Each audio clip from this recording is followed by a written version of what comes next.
Welcome to the show. Today I'm going to be talking about a topic that has long interested me, but it's hard to really talk about this topic in a very serious manner to everyone because there's not a lot of substantive material to look at. Now the topic is going to be aliens, extraterrestrial life. Is the government covering it up? I don't have a tinfoil hat for this one. I probably should have got one.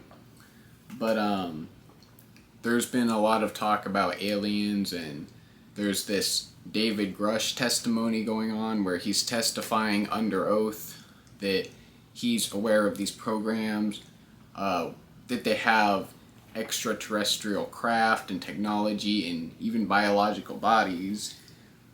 Also, the thing about aliens is every time something like this comes up, there'll be really hard claims, sometimes even backed by like someone very important will be making the claims, like this guy that I'm talking about today, and there's a bunch of others. But there's never any concrete evidence. That's the thing that gets me. There was this video not that long ago. It was in Las Vegas. This cop, he thought he saw something in the sky, and then he went to these people's houses that called them and said, "Hey, we saw aliens in our backyard." But you didn't think for 1 second to grab your phone and record it. And also in the body cam footage, they edited out the part of their backyard because privacy. But they don't usually do that in police videos, so that was kind of strange. But that's the thing, is we still don't have concrete proof of aliens, or at least they're visiting here and there's a government cover-up.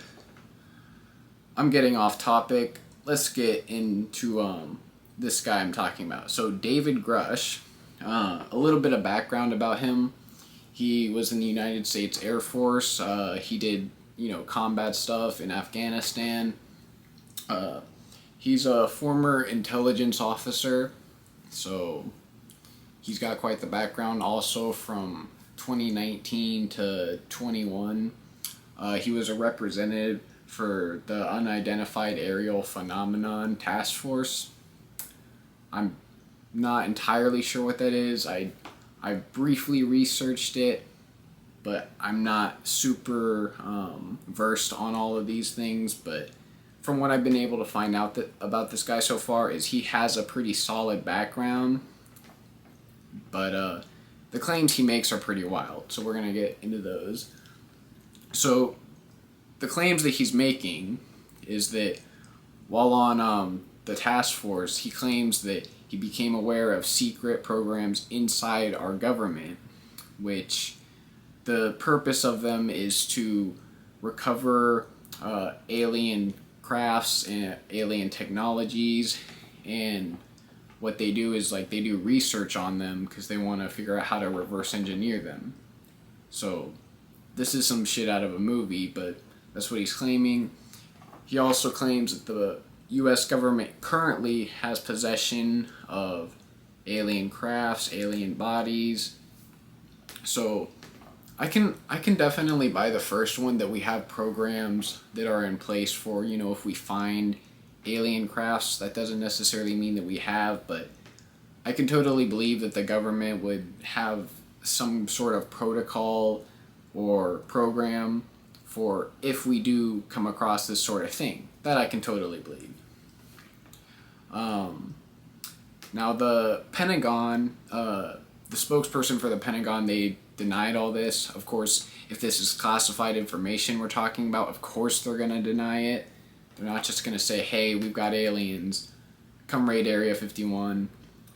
But I can't buy this though, because the thing is even though this guy has a solid background, he doesn't have any evidence. He doesn't have anything that he can take and put forth. Also, another important detail is he said that he wasn't involved directly in any of the reverse engineering. What happened was he has acquaintances that came to him and told him about it. So Who are those people? How are we going to get them to come forward? Now, I do think that if you are in the government and you see something that the public should obviously be aware of, blow the whistle. The thing about being a government whistleblower is it can sometimes prove to be a dangerous task. Edward Snowden, you probably already know who he is. I think we should totally pardon him. He revealed that the government was illegally spying on citizens, the NSA, and now he's living in Russia. He can't come back here or he'll go to jail. He sacrificed everything so that us, the people, could be aware of something that the government is doing. Now, back to Grusch. A lot of people, they say, the government, they're hiding the aliens, they're in Area 51. Well, that's possible, but here's the thing. We don't have proof of it. So we can't just say this is a fact. We need to say, okay, what's the evidence, or what are the claims, and then what are the evidence backing the claims? Because right now we have a lot of claims, but we don't have evidence that backs up the claims.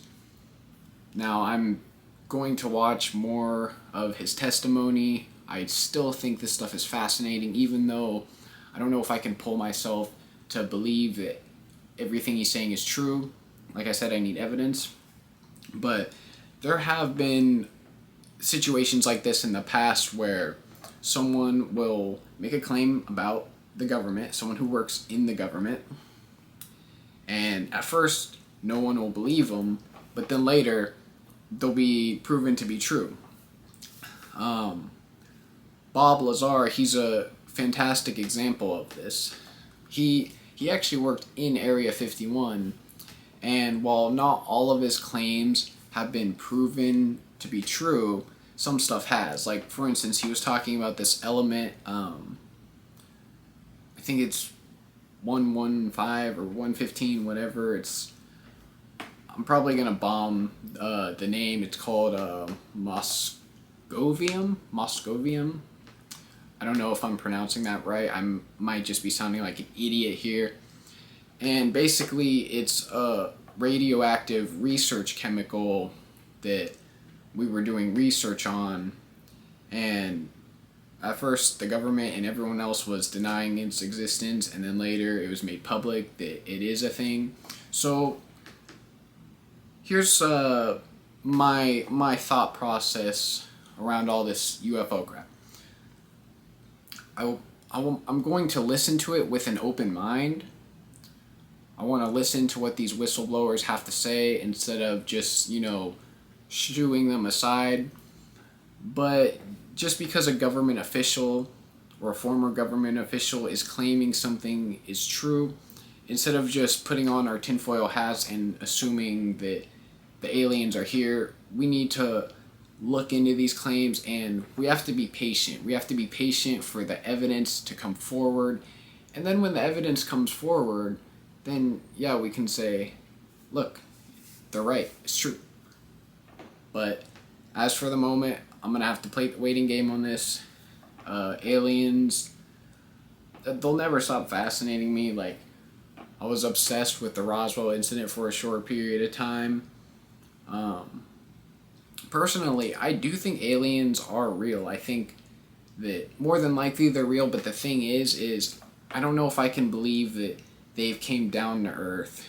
Furthermore, I don't know if I can buy the fact that we were able to detect them, because if they live, I don't know, somewhere way out, another galaxy, whatever, wherever they came from, and they're able to make it here, then that means that their technology is far superior to our technology, so they'd probably be able to be undetectable.